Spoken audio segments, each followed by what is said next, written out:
So this is to those of you who have been following the saga of the Toyota Corolla and what the ultimate fate of it, so to speak. So what ended up is a quick recap. What ended up happening was back in November, I was driving to Manley's house and going back over the hill to his house. My car started having a really nasty engine knocking, and it eventually resulted in having to get it towed back to my house. Thankfully, Ryan had AAA, so it got towed back safely. What ended up happening after that was I was in contact with my parents, and they said that they would get over here as soon as they possibly could to look at the car and determine what was going to happen to it. And ultimately, what ended up happening is in March, my parents came over here. We tore the engine apart, determined that the failure was a head gasket blowing, and it leaked so much coolant into the engine that it ultimately killed it. We tried pulling apart the engine, resetting the timing because we thought the engine jumped time and that's what caused it. But that wasn't it. We took off the valve cover, started the car up, and it was spurting milky black oil everywhere, which insinuated that coolant had made its way into the oil. So that engine was done. But what ended up happening after that was that my stepdad, because he worked for Toyota way back when, he actually had an engine from a Corolla sitting around that he got from a junkyard. So the problem is that both he and the friend who he was storing the engine with said it was for a 2010 Corolla. And I know that Toyota stopped manufacturing the 1Z engine in 2007, and I believe the final model year of Corolla to use that engine was 2008 or 2007. I can't remember.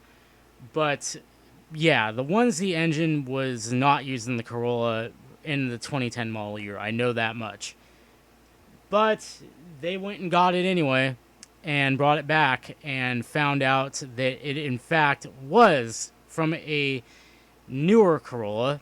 I'm going to say, actually, it wasn't from a newer Corolla. It was from a Matrix, I believe, because there were some differences on that engine. And it also came with the transmission and axle on it, and it was very much different from the Corolla. So it looked to be from a Matrix. I don't know, but did not look like it was from a Corolla. No matter, it was still a 1Z engine. It will still fit. Some work, and of course we had to do some work on it to get it ready to fit my car. We had to convert it over to a non-VVTi engine and transfer parts from the old engine to the new one to make it compatible. And we got it into the car. We didn't hook it up, but we got it into the engine bay to where it's resting in the engine bay, ready to be remounted into everything. Basically, we were in the home stretch of the operation.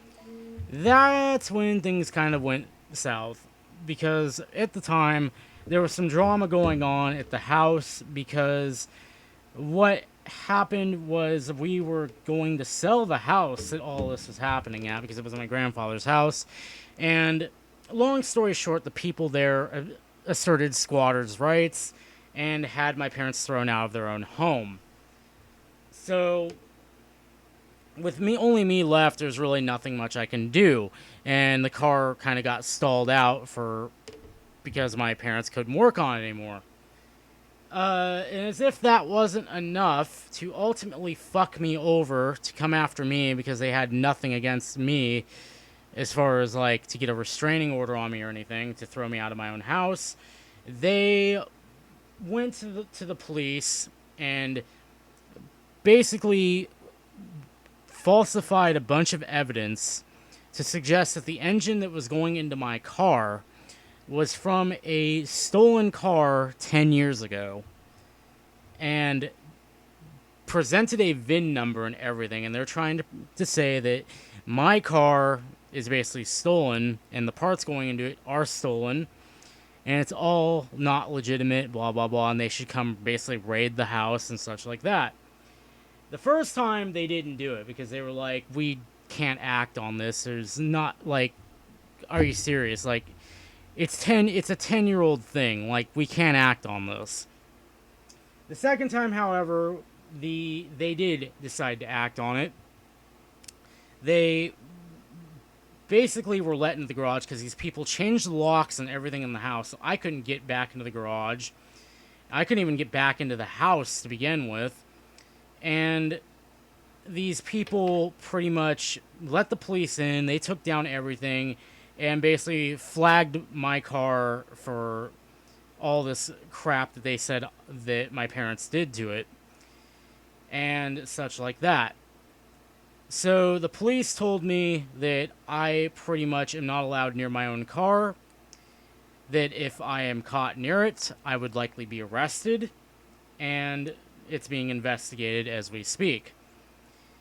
At that point, I kind of just decided, with this and all the drama going on around that house that I was being dragged into, I just decided to beat a hasty retreat out of there and just not deal with it anymore. Because, yeah, I could fight for my car, but at this rate, I would have to get better lawyers than they have to defend myself. And it's just not worth the time and the legal costs I would have to incur to do this.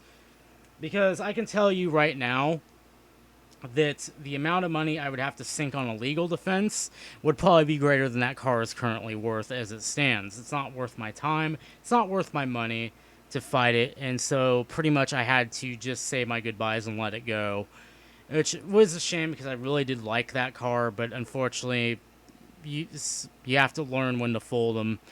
So what am I going to do from here on out? Well, right now I'm pretty much just kind of spinning my wheels because I don't know what I'm going to do at this point in time.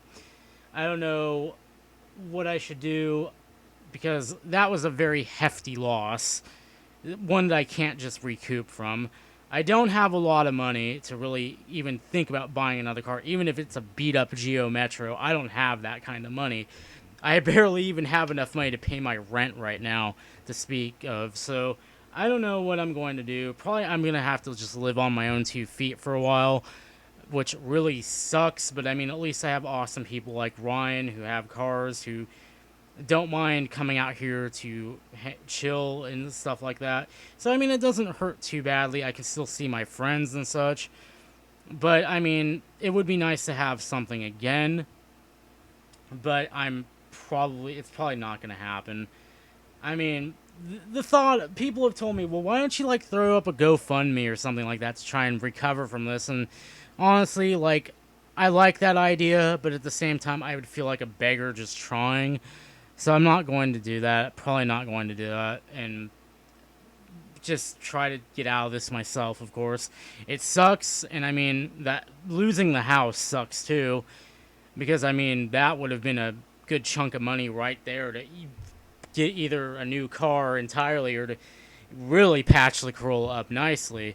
But, I mean, at this point, it's just like, it's not worth my time to agonize over that car. I mean, as much as I really hate what happened, as much as I really want that car, and I love that car, it's just not worth the time or money to try and get it back at this point.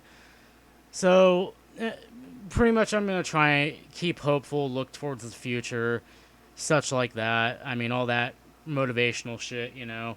But yeah, that pretty much is the ultimate fate of the Corolla. I mean, it was a good little car, but it's pretty much in a better place now, so to speak. So, anyway, I will see you guys later. Have a good one.